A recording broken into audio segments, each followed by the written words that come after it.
ज्येष्ठ मित्र आदरणीय महेश पुरोहित जी, आज उनके जीवन में जिन अनेक लोगों का उनका बहुत गहरा संबंध रहा है, ऐसे उनके सभी मित्र और शुभचिंतक भाई और बहनों, वैसे महेश पुरोहित जी एक ऐसा तूफान है कि जिसका अनुभव हम सब लोगों ने पिछले अनेक सालों में विदर्भ और नागपुर के लोगों ने लिया है। मुझे याद है, मैं जब स्टूडेंट था तब विशेष रूप से नागपुर में पहली बार संजय गांधी जी का आगमन हुआ था और उत्तर नागपुर के एक मैदान पर उनकी पब्लिक मीटिंग भी हुई थी।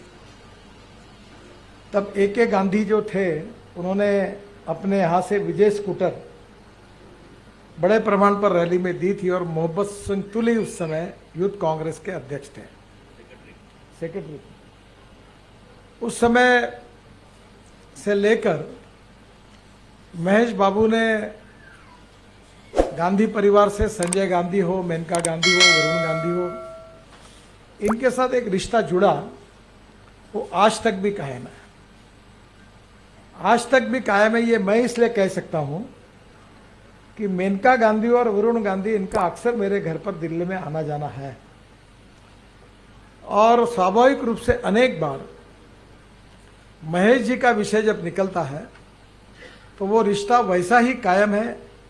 और उन्होंने मुझे खुद बताया कि हम सत्ता में रहे या नहीं रहे, हमारा रिश्ता इतना गहरा और मजबूत है, इस रिश्ते का हम सबको नाज है। और इसलिए ये महत्वपूर्ण बात है कि राजनीति में रिश्ते जो होते हैं वो समय के अनुसार होते हैं। जब परिस्थितियां खराब होती है तो साथ देने वाले कतराने लगते हैं और जब अच्छी स्थिति होती है तो सपोर्ट करने वालों की संख्या बढ़ जाती है। Worship of the rising sun, ये राजनीति में और सामाजिक कार्यों में एक नैसर्गिक प्रक्रिया होती है। पर एक बात जरूर है कि कुछ लोग ऐसे विरले होते हैं कि अपने रिश्ते एक बार जिसका हाथ पकड़ लेते हो, हिसाब किताब नहीं करते। और ये हिसाब किताब नहीं करने वाला एक सही अर्थ में एक मर्द पत्रकार, एक निर्भीक पत्रकार यानी महेश बाबू का उल्लेख करना होगा। उन्होंने लिखते समय जो सच होगा, जो उनके मन में होगा, वो लिखा। और अनेक बार, एक आधे बार ऐसा हुआ कि उनको ध्यान में आया कि कुछ इसमें अलग है, तो उसको स्वीकार भी किया। मैं याद करता हूँ विशेष रूप से, मैं जब स्टूडेंट था, जनता पार्टी का बाद में जब इंदिरा जी ने, जिसका उल्लेख अभी गिरीश भाऊ ने किया था, वो मेनका गांधी जी और उनका उस समय विवाद हुआ था। और उस समय कॉटन मार्केट में वहाँ एक दुकान थी जो महेश बाबू चलाते थे और उसी में हम लोग भी, नागपुर यूनिवर्सिटी के स्टूडेंट्स यूनियन का इलेक्शन होता था, तो संजय विचार मंच के नाम से उन्होंने भी अपनी टोली तैयार की थी। तो मैं उस समय एनएसयूआई और यूथ कांग्रेस के खिलाफ सबको इकट्ठा करने का काम करता था। तो स्वाभाविक रूप से तब उनके साथ, तब से मेरा काफ़ी मजबूत रिश्ता रहा। नागपुर शहर में अनेक आंदोलन हुए, अनेक सामाजिक समस्याएं खड़ी हुई, अनेक सरकारें आई, अनेक मंत्री आए, अनेक मंत्री बदल गए, पर उनका जो अप्रोच था वो वैसा ही था। और एक किसी भी बात की चिंता न करते हुए अन्याय के खिलाफ संघर्ष करना और उस बात को हिम्मत के साथ लोगों के सामने रखना, जो उनके दिल में लगा कि ये बात सच है, उसका साथ देना, परिणामों की कभी उन्होंने चिंता नहीं की। और इसलिए मुझे याद है कि एक फिलोसोफर अलू दस्तूर, इनका एक, मैं कुछ बातें पढ़ रहा था, तो उन्होंने अपने इसमें एक बहुत अच्छी बात कही थी। उन्होंने कही थी कि नदी का प्रवाह जब बहता है तो काड़ी कचरा जो होता है, मरी हुई मछली रहती है, वो प्रवाह के साथ बह जाती है, और जो जिंदी मछली होती है वो हर समय प्रवाह के खिलाफ तैरती है, वही उसके जिंदा दिली का सबूत है।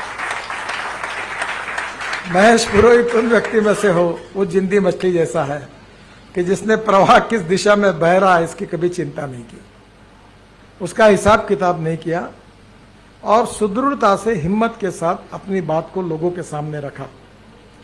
और इसीलिए नागपुर के सामाजिक और राजनीतिक जीवन में उनका अलग स्थान रहा। मैं व्यक्तिगत रूप से मेरी उनकी मित्रता जो तब से हुई तब से वो कायम रही। मैं भी थोड़ा उनके स्वभाव का हूँ, क्योंकि राजनीति मेरा पेशा नहीं है। मैं कभी कभी मजाक में मुझे बोलते हैं कि भाई ऐसा मत बोलो, तो देखो भाई अच्छा लगेगा तो वोट देना, नहीं देना तो मत देना, बाकी मैं ऐसा ही हूँ, ऐसा ही रहूँगा। आपको तय करना है, अगर ठीक है तो ठीक है, नहीं तो आपका अधिकार है। तो इसलिए मेरी बात उनसे बहुत जुड़ती है। और एक बात बहुत इंपॉर्टेंट है जो उनके तरफ देखकर मुझे याद आती है कि हम चुनाव बार बार जब हारते थे तो एक बार मेरा मित्र जो था वो LIT का, वो फॉरेन में गया, तो उधर से उसने मुझे एक किताब भेजी थी, वो रिचर्ड निक्सन के जीवन की थी, जो मुझे बहुत ही अच्छी याद आती है। और रिचर्ड निक्सन ने अपने ऑटोबायोग्राफी में लिखा था, तो वो जब वाटरगेट के बाद उनको अमेरिका में काफ़ी अपमान सहन करना पड़ा और वॉशिंगटन में उनको एक बस्ती में उन्होंने घर लिया, तो लोगों ने उनको बहिष्कृत किया कि यहाँ आप मत आइए। बहुत हेट्रेट था उनके प्रति। तब उन्होंने बहुत पॉजिटिविटी के साथ एक बात कही थी, और वो बात जो कही थी वो मुझे इसलिए अक्सर याद आती है क्योंकि इमरजेंसी के 2-3 साल में मैं भी भूमिगत रहकर काम करता था, और तब स्पर्धा ये थी कि सब लोग 20 कलमी और 5 कलमी कार्यक्रम को सपोर्ट देते थे। तो महेश बाबू को याद होगा, एक राम कुमार शुभकरण तेल वाले रहते थे कॉटन मार्केट में, वो सस्ते में तेल बेचते थे और एडवर्टाइजमेंट में भी लिखते थे 20 कलमी कार्यक्रम को हमारा समर्थन है। तो उस समय हर जगह पर वो उसकी चर्चा होती थी और हम बहुत प्रॉब्लम थे। CID पीछे लगते थे, कोई पूछता नहीं था, कोई सम्मान मान तो दूर की बात है। तो ऐसी स्थिति में थे। तो उसी स्थिति में जाने के कारण बहुत बार ऐसा लगता था कि जिंदगी तो ऐसी है, हमें कभी सत्ता भी देखने को मिलेगी नहीं, ना कभी MLA बनेंगे ना मंत्री बनेंगे। तो मुझे बड़ा दृढ़ विश्वास था, यानी 101% विश्वास था कि जिंदगी में MLA MP तो बनने का सवाल ही नहीं उठता और मंत्री बनने का तो भी सवाल ही नहीं उठता। तो मुझे अपने श्रीकांत जिचकार जैसे मेरे मित्र कहते थे कि नितिन तुम बहुत अच्छे हो, तुम्हारे में बहुत पोटेंशियल है, पर तुम गलत पार्टी में हो। मैंने बोला जो है वो है, it is a part of my life conviction, I am not going to compromise with it. जो होगा सो होगा, कोई फर्क नहीं पड़ता। तब मैंने एक बात, वो जो किताब देखी थी, वो मुझे महेश बाबू को देखकर वो किताब की याद आती है। रिचर्ड निक्सन ने अपने जीवनी में लिखा था, the man is not finish when he is defeated, but he is finish when he quits. लड़ाई में हारने के बाद कोई समाप्त नहीं होता, युद्धभूमि छोड़कर जब भाग जाता है तब वो समाप्त होता है। लड़ते रहना चाहिए।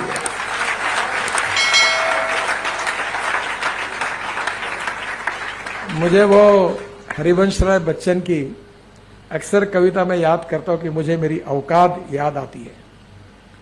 तो महेश बाबू ने अपने जीवन में अक्सर लड़ते रहे और लड़ाई लड़ते रहे, जिंदा दिली से लड़ते रहे, अपना काम करते रहे। कोई आर्थिक हिसाब उन्होंने किया नहीं। परिवार को, जो गिरीश बाबू ने कहा, जब ये ऐसे लोग होते तो स्वाभाविक रूप से परिवार को बहुत संकटों का सामना करना पड़ता है, पर वो लोग अगर उनके पीछे खड़े नहीं रहते तो ये काम नहीं कर सकते। और इसलिए स्वाभाविक रूप से परिवार ने उनको साथ दिया, वो लड़ते रहे और एक जिंदा दिली का जीवन उन्होंने व्यतीत किया। अब थोड़ा एक ही मुझे अभी लगा कि पैरालिटिक अटैक के बाद आज जब वो बोल रहे थे तो मुझे थोड़ा सा लग रहा था कि कोई ये डिसीज थोड़ा उनके साथ संघर्ष करके उनके ऊपर मात तो नहीं कर रहा है। तो मैं उनको यही कहने वाला हूँ कि जब आपने सब बातों पर जिंदा दिली से मात की है तो आपकी पॉजिटिविटी एंड सेल्फ कॉन्फिडेंस के साथ इसके ऊपर भी मात करके फिर से तंदुरुस्त बन जाइए। और मेरे अनुभव से मैं बताता हूँ, मैं बहुत स्ट्रांग हो गया। परसों अमिताभ बच्चन जी के यहाँ मुंबई में 1.5-2 घंटे बैठा था। उन्होंने मुझे बार बार कहा कि एक बात बताओ कि आप 10 साल यंग लग रहे हो, आप क्या करते हो? तो मैंने 1 घंटा बैठकर उनको बोला कि मैं ये प्राणायाम करता हूँ, ऐसा ऐसा, ये आप भी करो आप भी जवान बन जाओगे, फिर हीरो के नए हीरोइन के साथ काम करोगे। मुझे लगता है कि ये जो स्वास्थ्य है, इसमें भी उनकी जिंदादिली और पॉजिटिविटी पूरी तरह मात करेगी। निरोगी और स्वस्थ जीवन आप सबकी आशीर्वादों से, शुभकामनाओं के साथ उनको मिलेगा, और जीवन के आखिरी तक कॉम्प्रोमाइज किया नहीं, करना नहीं, जो है वैसे रहना। दुनिया झुकती है, झुकाने वाला चाहिए। लोग बिल्कुल सही है और चलते रहना चाहिए। और इसलिए जिनकी जान अटकती है ना थोड़े बहुत स्वार्थों में, वो चिंता करते हैं। तुम्हारे मेरे जैसे कोई चिंता नहीं करता। तो आप, मैं कभी बताता, तो वो गीता सर था कि भगवान ने तुमको दिया क्या? कुछ नहीं, खाली हाथ आए थे, खाली हाथ जाना है, तो चिंता किस बात की है? तो वही हिम्मत के साथ आपकी लेखनी चलती रहेगी, आपके विचार आते रहेंगे, और जिंदा दिली से भरा हुआ आपका जीवन आखिरी तक ऐसे ही चलता रहेगा। इसलिए भगवान आपको आशीर्वाद दे, निरोगी और स्वस्थ जीवन दे, और आपका जीवन यात्रा इसी हिम्मत के साथ, जिंदा दिली के साथ आखिरी तक चलती रहे। यही हमारी आप सबको बहुत बहुत शुभकामनाएं और शुभेच्छाएं। अच्छा स्वास्थ्य मिले, इसलिए शुभकामनाएं और बहुत बहुत धन्यवाद।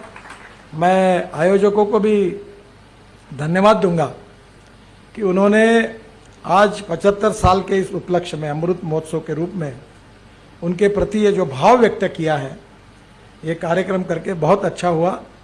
हम सबके मन को बहुत तसल्ली मिली है, क्योंकि एक मित्र के नाते उनका हमारा बहुत ही अनोखा नाता रहा है। कभी हार हुई, कभी जीत हुई, कभी पार्टियां रही, कभी नहीं रही, कोई बदले, कोई चुनाव हारे, कोई जीते, कभी हम साथ रहे, कभी विरोध में रहे, पर हमारे रिश्ते वैसे ही रहे। और इसलिए एक अच्छे मित्र के रूप में, ज्येष्ठ मित्र के रूप में उनकी यादगार हम सबको हर समय रहती है। आपने उनको याद करके ये जो उनको शुभकामनाएं दी, इसलिए आयोजकों को भी बहुत बहुत धन्यवाद देता हूँ। महेश जी, तुम जियो हजारों साल।